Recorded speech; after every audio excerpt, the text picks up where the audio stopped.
Nivel 16. ¿Quieres sentarte aquí? Creo que es imposible para mostrarle en la cámara, ¿no? Mira,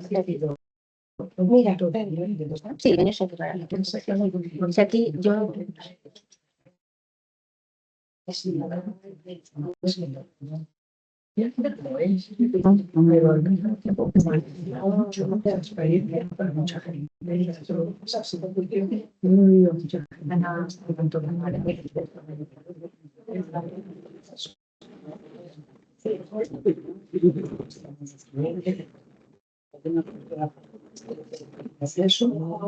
que ha generado experiencias y lo que ahora voy a 2 minutos. Bueno, casi media. Vamos a aprovechar el tiempo porque tenemos una jornada intensa. Soy Pilar Laguna, profesora en la Universidad Rey Juan Carlos. Y mi papel aquí es dar la bienvenida, pues en primer lugar, a los ponentes que nos van a ilustrar hoy y que van a hacer que esta jornada formativa, transformativa, todas las cosas IVAs, tengan su impacto. De manera que muchísimas gracias a los ponentes por acoger la propuesta. De verdad que hacíamos trampa, porque Agustín es del Hub de Economía del grupo de coordinación. De manera que muchas gracias igualmente por venir de Valencia a esta manera. Gracias, por supuesto, tanto a Juan Ortega, a Pedro José González y a Ángela Jurado, que son como. ¿Ves? Digas lo que digas, voy a decir. Pero bueno, a los tres, muchísimas gracias. Gracias, por supuesto, al Hub, al grupo de coordinación, por el trabajo tan intenso. Su presidenta, Jocelyn Rodríguez, que es quien nos guía, y Marta, quien nos facturea. Marta Isabel González, también del grupo de coordinación, y a todo el equipo. Gracias a todos los que sois del Hub de Economía de Francisco por venir hasta la universidad y por creer que era bueno que nos viéramos. Nosotros estamos especialmente ilusionados porque nos parece que nos hace comunidad si no hay algo de contacto, y es importante que tengamos encuentros. Ojalá este sea el primero, pero desde luego no el último.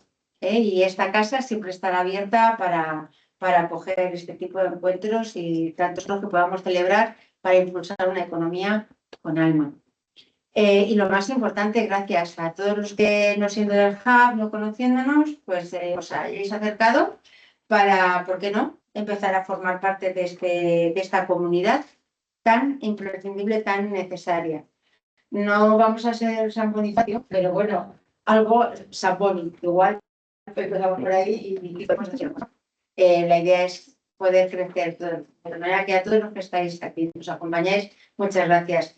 Cualquier cosa que necesitéis, pues estamos varios compañeros de la Universidad de Juan Carlos, Lidia de Castro, que también es del Hub, está Mónica, que también, María Sacristán, no sé si hay algún otro compañero que no tenga ubicado de la de Juan Carlos. Bueno, y Ana Moreno, que es nuestra vicedecana, que está aquí como Ana Moreno, pero también apoyándonos mucho desde el vicedecanato a este tipo de iniciativas. De manera que a todos, muchísimas gracias. Hombre, claro, los colaboradores, para eso tenemos a Marta Isabel, para recordarnos. Bueno, vais a ver que está puesto en todos sitios, porque para nosotros el poder contar con estos acuerdos y estas colaboraciones es fundamental. De manera que no lo voy a leer porque la letra está pequeña, no lo veo, entonces me podría dejar alguien, pero lo vais a ver todo el tiempo. Lo tenéis aquí, lo tenéis en todos sitios. Está puesto para que no se nos olvide, pero sobre todo para que no dejen de apoyarnos, porque necesitamos estas y tantas otras ayudas como puedan ir surgiendo. Si se os ocurre algo, encantados para ir preparando ya nuestro segundo encuentro. ¿Mejor? No. Pues nuestra presidenta toma la palabra y yo me vuelvo a leer.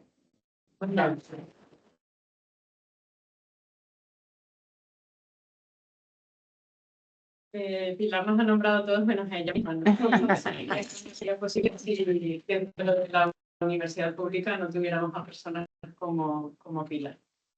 Así que gracias por abrirnos las puertas. Yo voy a ser muy breve porque ya luego Agustín nos va a contar cosas. Así que nada, lo primero, bienvenidas, bienvenidos. El Hub es un lugar que se construye por las personas que estamos. Entonces, si cada uno aporta algo, esto va siendo cada vez mayor y va teniendo cada vez más sentido. Para mí, la economía de Francisco es un lugar especial porque es un lugar que no está terminado.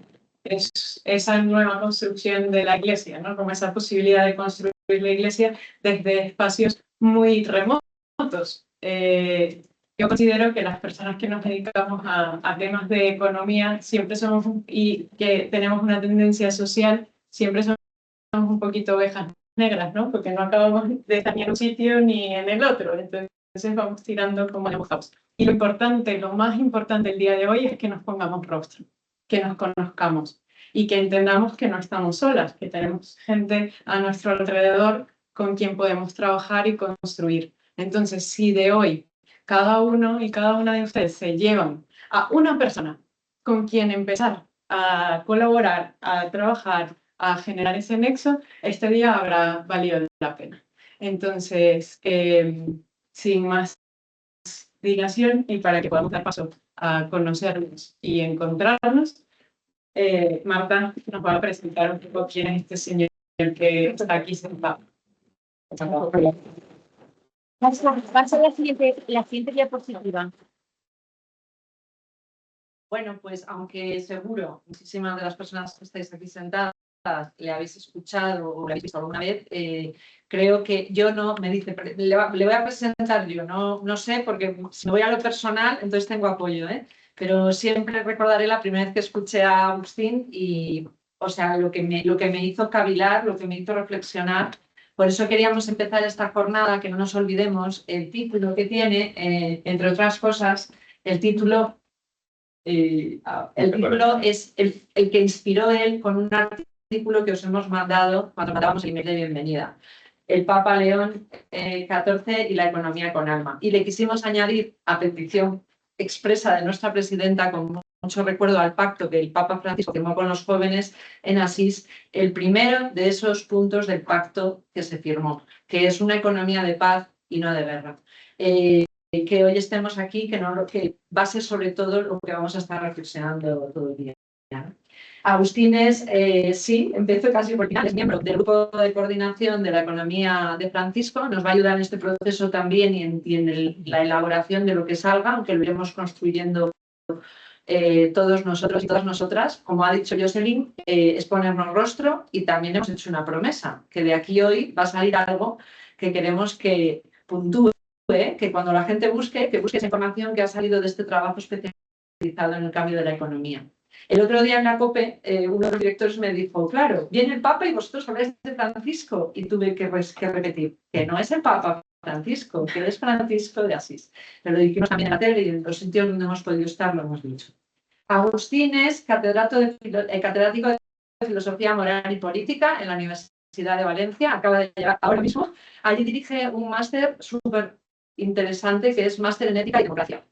Estudió en la Universidad de Comillas, a Salamanca le unen muchísimas cosas, pero digamos que sí, de la escuela de Salamanca, ¿no? Es un heredero de esa escuela.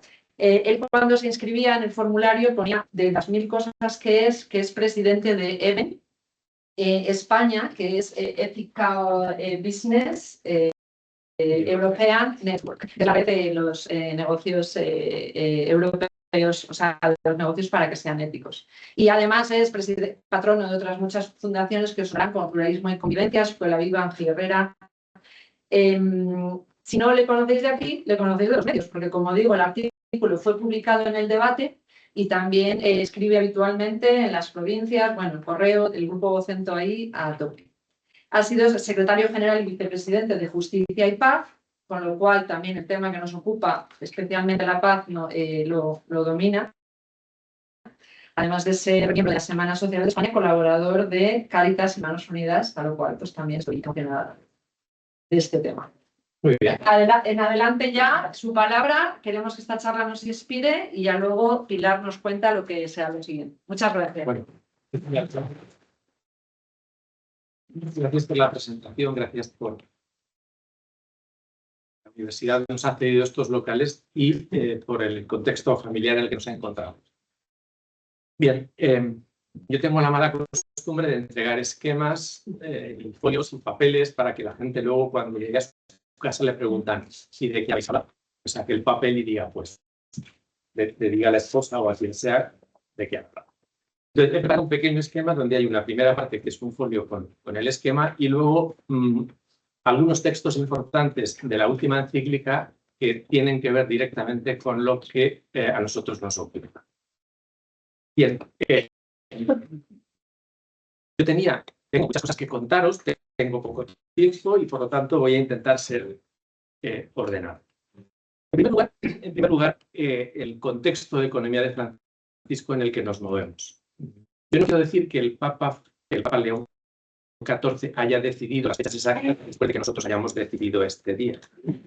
Pero yo sí os recuerdo que en el grupo de los que estamos trabajando en economía de Francisco ha habido algún encuentro físico. El año pasado nos encontramos casi todos en Sevilla, tuvimos otro encuentro en el CEU. Es decir, llevamos varios años casi como francotiradores trabajando a través de las redes y este año dijimos que antes de terminar el curso tendríamos que vernos físicamente, aunque solo sea para comer juntos. Los de Madrid os habéis juntado alguna vez para comer, pero los que estamos en la periferia y venimos del Oriente, pues realmente dijimos un día tendríamos que encontrarnos. Y decidimos que fuera cuando no tenemos clase, cuando han terminado los exámenes y fuera posible un viernes.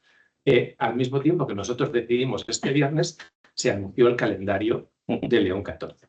¿Vale? Esto yo quiero hacer honra a la verdad porque en realidad ha venido rodado. Es decir, es como si dijéramos, la providencia está ayudándonos a insertarnos en el programa de los eventos de León XIV y demás. Bien.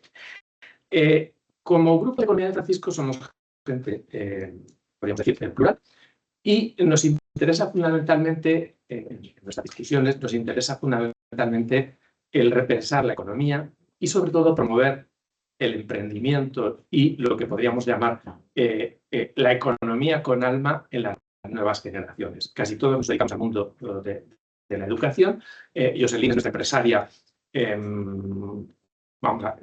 podríamos decir, la joven empresaria que presentamos siempre como personaje, como persona que realmente estimula y nos incentiva en el trabajo. Pero como académicos estamos especialmente preocupados para que los trabajos de trabajos de máster y las tesis doctorales vayan en la dirección de lo que sería la economía de Francisco, es decir, el intento de que el capital intelectual de las futuras generaciones, de que el emprendimiento de las futuras generaciones, que los proyectos de investigación de las futuras generaciones vayan en la línea de la economía de Francisco, en el sentido de que hay toda una tradición de economía franciscana que hay que seguir repensando y que hay que seguir actualizando, porque el capitalismo que nace con Adam Smith es algo absolutamente accidental y algo absolutamente superable. Es decir, pensemos con perspectiva histórica, porque lo que podríamos llamar las claves fundamentales con las que trabaja el capitalismo financiero o especulativo tienen, podríamos decir, su historicidad. Desde el punto de vista de la Iglesia, cuando hablamos de economía de Francisco, estamos remitiéndonos a la lucha contra la usura, a los montes de piedad, al origen de las cajas de ahorro, a las reducciones de Paraguay. Es decir, estamos hablando de experiencias de economía con alma que desde el punto de vista histórico han sido muy importantes. Hoy no están en las primeras páginas salmón de los periódicos, pero la Iglesia hace memoria de esto y consideramos que realmente es algo importante que conviene sacar. ¿Por qué lo digo? Pues porque realmente a veces se nos olvidan elementos fundamentales, experiencias económicas importantes que tienen que ver con un realismo antropológico y con una dimensión antropológica que hoy suele estar olvidada. Por lo tanto, punto primero, cuando surgimos en el año 2020, realmente nos interesa todavía el hecho de que a nivel de ciencias, es decir, situar la economía en el ámbito de las ciencias sociales, repensar la economía como una de las ciencias humanas y recuperar aquella idea tan propia de Adam Smith de que realmente la economía es una ciencia oral. Es decir, son los investigadores su vía moral, los que tienen que repensar esa actividad económica. Como os podéis imaginar, esto tiene mucho de contracultural porque realmente las facultades de economía realmente son cuestiones matemáticas, cuestiones financieras, son tablas de Excel, maximizan, minimizan, optimizan. Realmente el lenguaje del cálculo utilitario acaba siendo el lenguaje dominante en la economía. Entonces, a nosotros nos interesa repensar esa actividad económica en clave antropológica. Cuando decimos alma, no es porque haya que rezar el rosario o ir a la misa antes de hacer la economía. No, nos referimos a esa dimensión intimista, nos referimos a esa dimensión antropológica, donde el hombre de carne y hueso realmente es el que compra, consume o ahorra. Por lo tanto, al hablar de economía con alma, pues quiero que lo entendáis en esa trayectoria. Y aquí hay un dato importante. En la historia de la economía reciente, de la economía moderna, cuando en el siglo pasado aparece la expresión economía social del mercado, que tiene su constructo desde el punto de vista académico, es muy importante que nos demos cuenta el significado con el cual hoy tenemos que pensar lo social.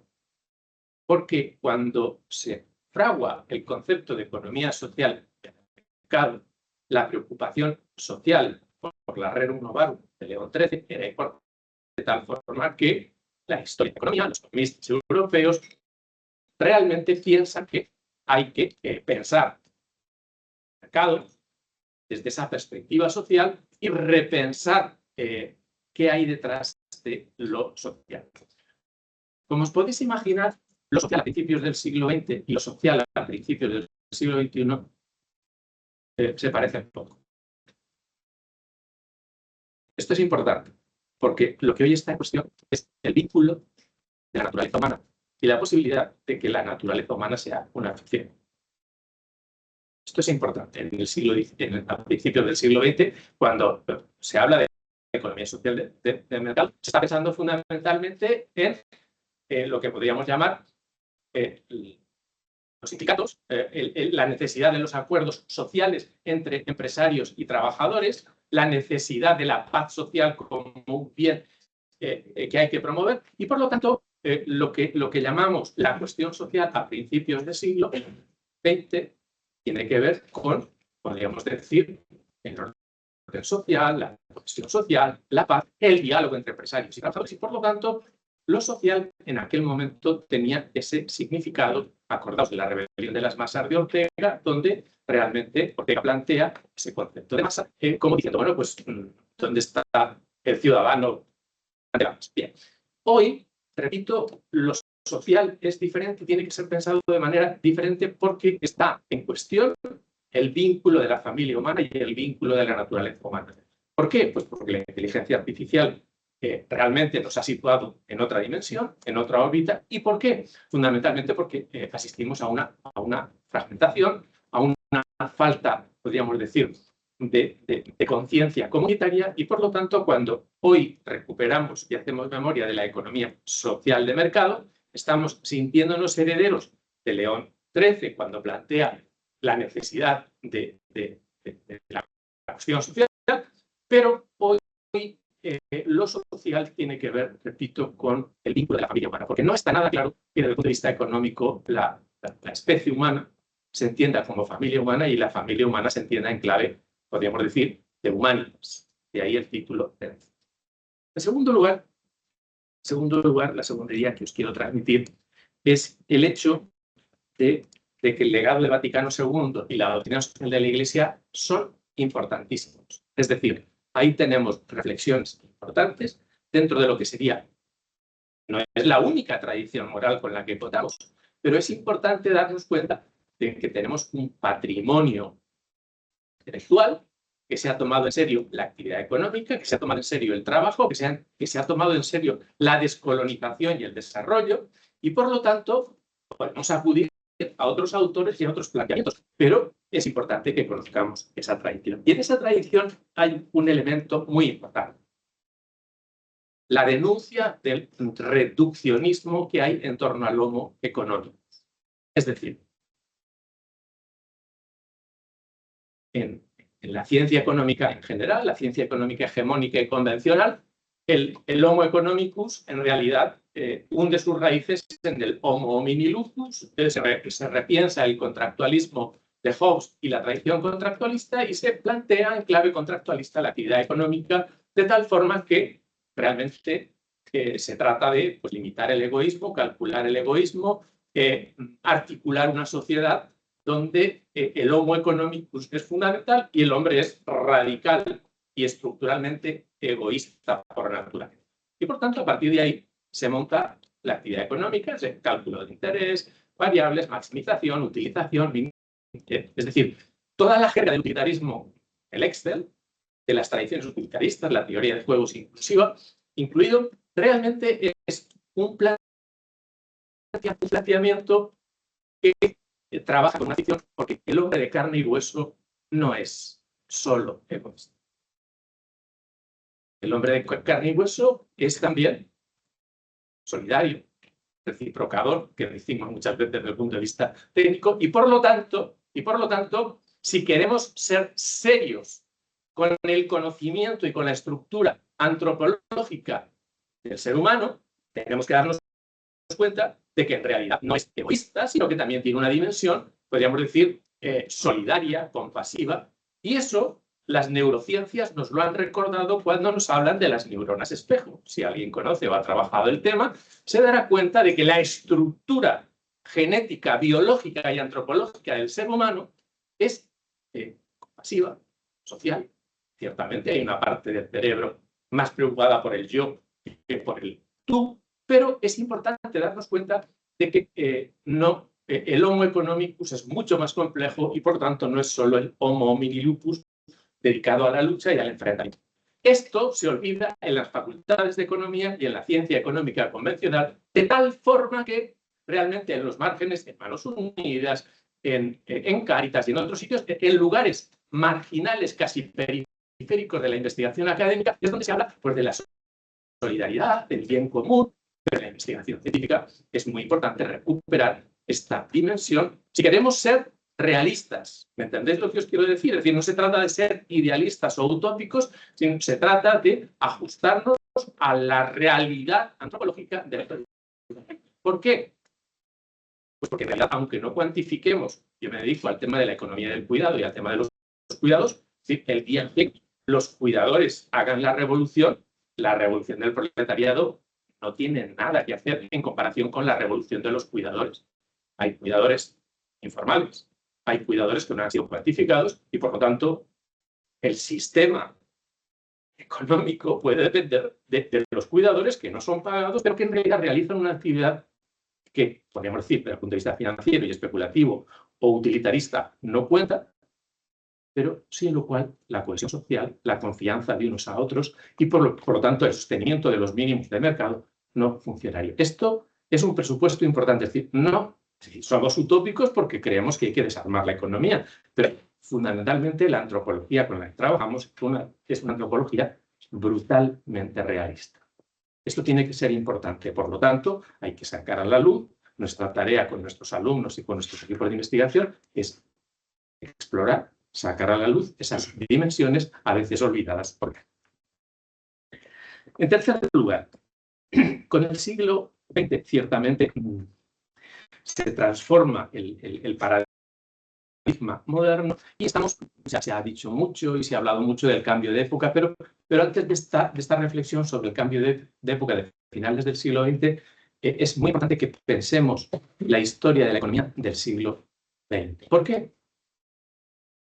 Cuando en los primeros temas de economía empiezas a decir que la economía es una disciplina científica, tú dices, ¿y usted dónde se ha sacado eso? ¿Cuál es el método científico que usted está utilizando? Y empiezas a poner variables. Y empiezas a describir intereses.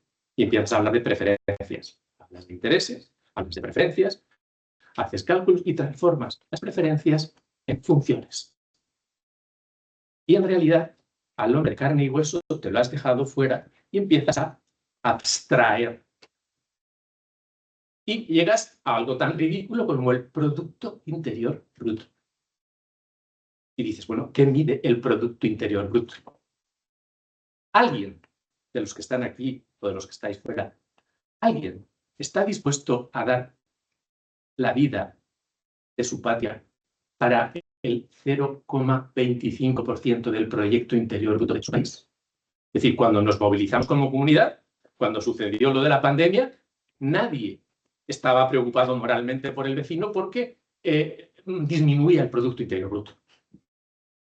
Es decir, necesitamos revisar el tipo de herramientas con las que trabajamos en economía porque no describen realmente los fenómenos. Por lo tanto, en la historia de la economía del siglo XX es importante darnos cuenta de que ha habido su evolución y que realmente en un determinado momento, en la posguerra, fue importante lo que llamamos el individualismo metodológico propio de las ciencias sociales aplicado a la economía, pero el individualismo metodológico es inútil para describir la realidad del Homo economicus. Nos puede valer para calcular, nos puede valer para establecer preferencias, prioridades, lo que queráis, pero no describe en profundidad el hecho de que no somos individuos, no somos átomos y por lo tanto no podemos construir la economía con abstracciones, con ficciones. Tenemos que construirla con realidades de carne y hueso, que son las personas que confían o no confían.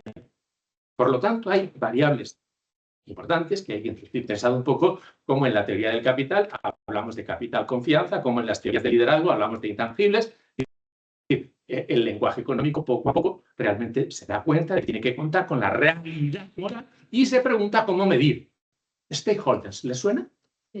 ¿Cuándo ha surgido la teoría de los stakeholders? La responsabilidad social corporativa, ¿les suena? Sí. Porque es que a lo mejor nadie sabe que esto no siempre ha sido así en economía. Los ODS, ¿de dónde han salido? ¿El desarrollo de dónde ha salido?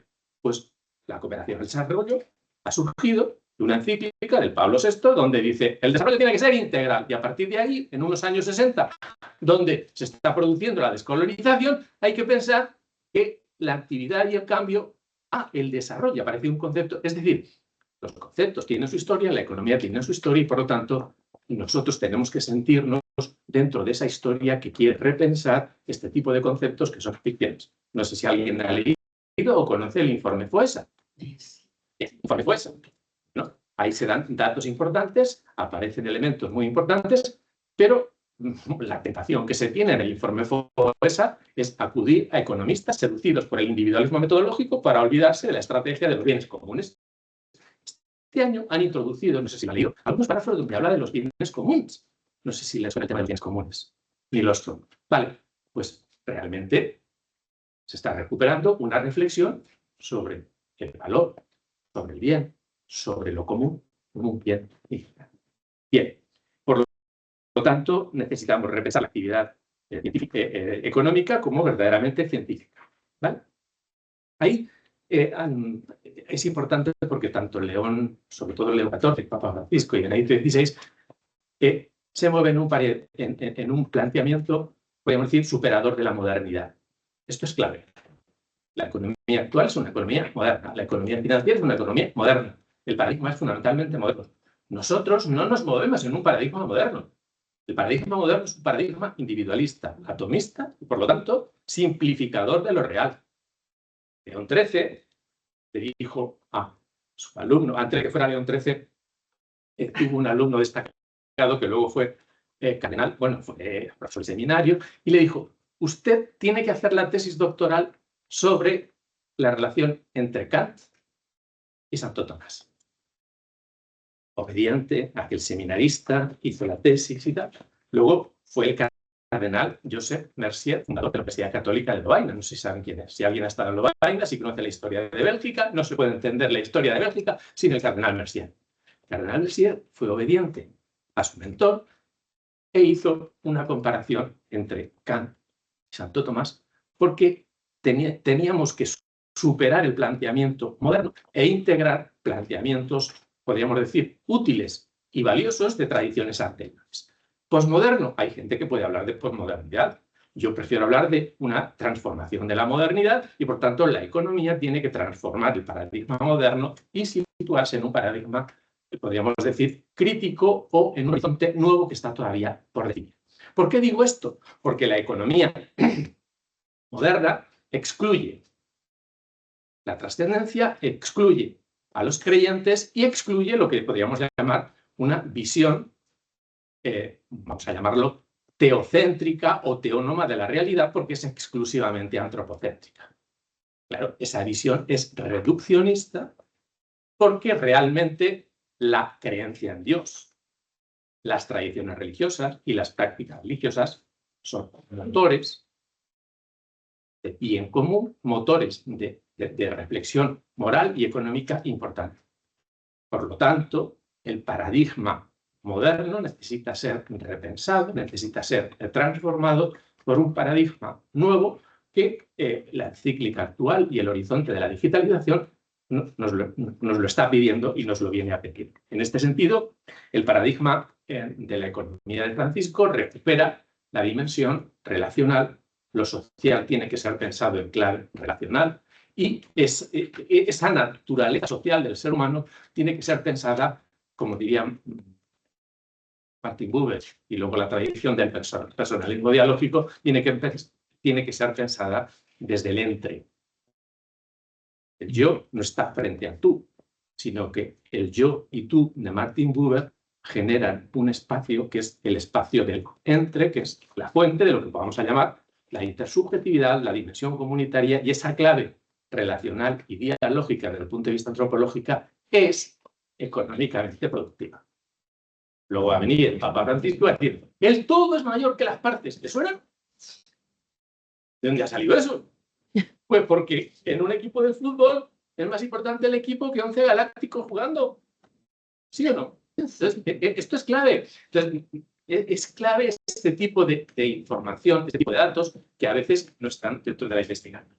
Bien, siglo XXI llegamos a Francisco, de Francisco a León XIV con el recuerdo de la magnífica Humanitas. Aquí hay un dato importante. El Papa León XIV, bueno, es fundamental situarlo en el agustinismo. Sabéis que es agustino y que, claro, ahora mismo se están haciendo ediciones de la ciencia de Dios, de las confesiones, y se está releyendo a San Agustín.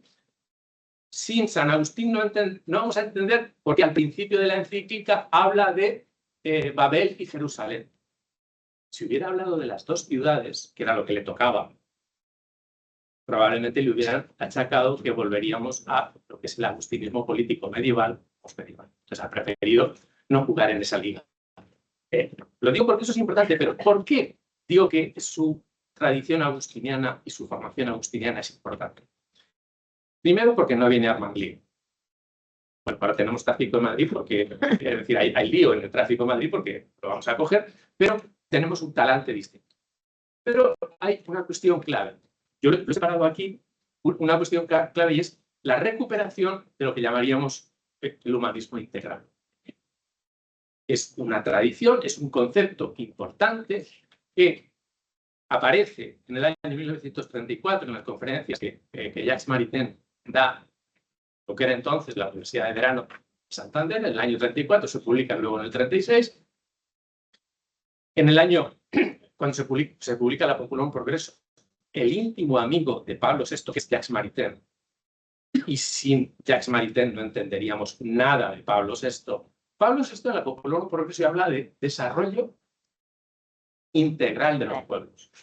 Pero es que luego Francisco va y se le ocurre en la Laudato Si habla de ecología integral. Es decir, ojo, porque hay una continuidad antropológica en lo que podríamos llamar la dimensión antropológica de la economía, el repensar la doctrina social de la Iglesia y, por lo tanto, darnos cuenta de que si somos humanistas y buscamos una economía humanista o a la altura de la humanidad magnífica, realmente tenemos que pensar a todos, nadie se queda afuera, y esto es importante, todas las dimensiones de la vida humana, desde lo más espiritual al más prosaico y material. Por tanto, lo integral describe la complejidad del ser humano, lo de dentro y lo de fuera, no solo lo de fuera, porque a veces hablamos de externalidades, a veces hablamos única y exclusivamente de expresiones a través de gustos, preferencias, encuestas y demás, y no nos damos cuenta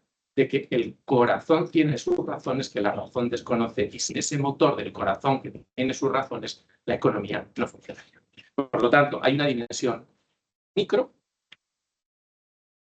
decir, el trabajador es importante, el empresario es importante, es decir, no es un número, no es una cifra y por lo tanto hay una dimensión micro que hay que recuperar, hay una dimensión meso, una empresa es algo muy serio, una universidad es algo muy serio, es decir, la economía de Francisco no viene a recuperar, podríamos decir, la paz del mundo mundial sin contar con las instituciones, sin contar con las personas. No nos preocupa la paz global, nos preocupa las instituciones, las personas y que el derecho internacional hay una dimensión macro que hay que regresar. Por lo tanto, cuando hablamos del León XIV frente a lo que sería como posibilidad de reconstruir la economía actual, pues realmente tenemos que tener en cuenta que, por cierto, son 3 dimensiones propias de cualquier teoría económica, cuando hablamos de nivel micro, nivel meso y nivel macro. En fin, hasta aquí la primera parte. Última parte, puesto que me han sacado la tarjeta amarilla, todavía no, la roja no. Realmente voy a dar, como tenéis ahí los textos, los dejaré para que luego, si queréis, los leamos. Es decir, he cogido de la última encíclica algunas reflexiones para poderlas comentar. Simplemente os voy a dar las 5 pinceladas y luego, si queréis, las desarrollamos o las comentamos. En la página 2, cuando a partir, es decir, en la encíclica se habla de una economía que valore la dignidad. Claro, cualquiera que no sea católico dice, pues eso es obvio, no hacía falta que viniera a recordar, no, que la economía valora la dignidad. Bueno, pues esto es importante. Entonces, ahí os he puesto los números. Es decir, ahí recuerda el tema de la no neutralidad de la actividad económica, la no neutralidad de lo que podríamos llamar la inteligencia artificial, y aparece un adverbio importante. El no carácter automático que tienen las decisiones económicas. La economía no es algo que funcione mecánicamente o automáticamente. La economía es fruto de una fenomenología de la decisión. Y la fenomenología de la decisión significa que hay efectivación, hay elección, hay consentimiento, es decir, que está vinculada antropológicamente. Por lo tanto, cuando hablamos de una economía que valore la dignidad, estamos hablando de una economía donde se recupera lo no automático de la acción humana y recuperamos esa dimensión creativa del mundo. Bien, en el 163 hay una alusión muy importante al tema de la paz. La prosperidad puede contribuir a construir y fortalecer la paz solo si es generalizada, inclusiva y sostenible. Esto da para una tesis doctoral, estas 2 líneas. Y fíjense, en el 164, cuando ya se remite a la IA, la persona no tiene que quedar reducida a un perfil, diríamos, a un dato, a un dígito. En la economía digital, en lo que podríamos llamar la IA, lo importante son los datos. El hombre ya no es una dote, sino un dato. La IA nos mete en el mundo de los datos y no en el mundo de las dotes. Los que nos dedicamos a la educación y trabajamos en clase, pues realmente buscamos capacitar. Y lo nuestro es el universo de las dotes, no el universo de los datos. Pero claro, Husserl, a principios del siglo XX, dijo, ciencias de datos producen hombres de datos.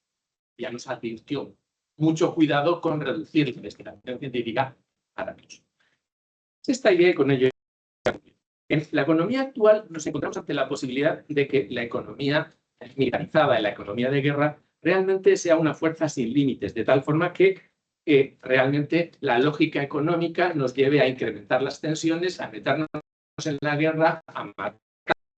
Es decir, ojo, porque la lógica económica hoy está orientada a la destrucción, a la tensión y a la generación de conflictos y al enfrentamiento de las poblaciones para que las identidades se refuercen y, por lo tanto, hagamos negocio en el IBEX. Pensad que desde este último curso hay que incrementar la inversión en defensa. Y nos han dicho que hay que ir al 5, hay que ir al 3, que el gobierno nuestro se opuso y demás. Bueno, en cualquier caso, habéis invertido en el IBEX, que tiene que ver con armamento y demás, os estaréis formando. Entonces, daos cuenta de que aquí hay algo, vamos a llamarlo inhumano, o algo que hay que cuestionar radicalmente. Es decir, no podemos estar callados ante de esta mecánica automática, de la lógica económica que lleva necesariamente al enfrentamiento y al conflicto, y donde antes o después tenemos que pensamos que tiene que haber, porque hemos conseguido faltando guerras, hemos perfeccionado, tenemos drones de este tipo y tal, que vamos a hacer, vamos a probarlos. Entonces, esto es importante. Y para terminar, en las páginas 3 y 4 hay varios textos también importantes que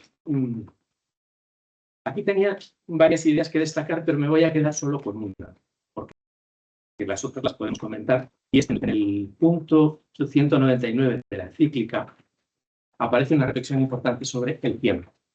Ojo, esto es claro. El tiempo en la economía es fundamental. El Corte Inglés tiene un diseño de marketing totalmente distinto a Mercadona. Tiene dos concepciones del tiempo totalmente distintas.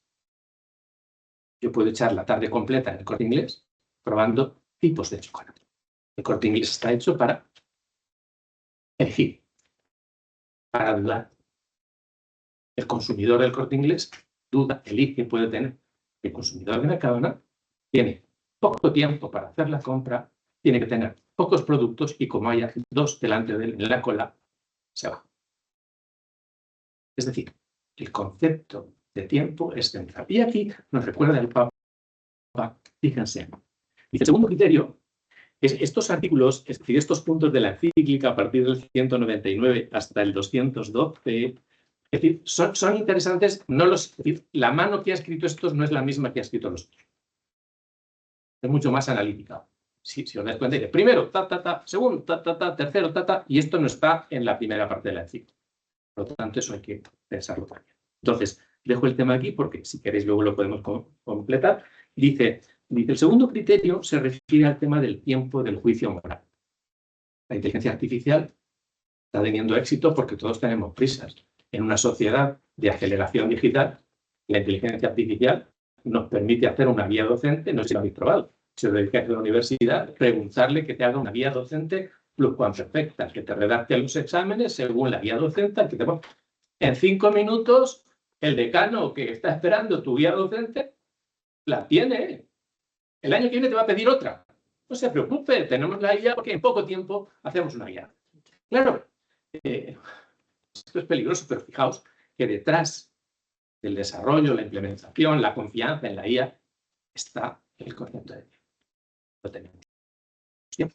La cultura actual es de aceleración digital. Queremos hacer muchas cosas, muchos trabajos, en muy poco tiempo.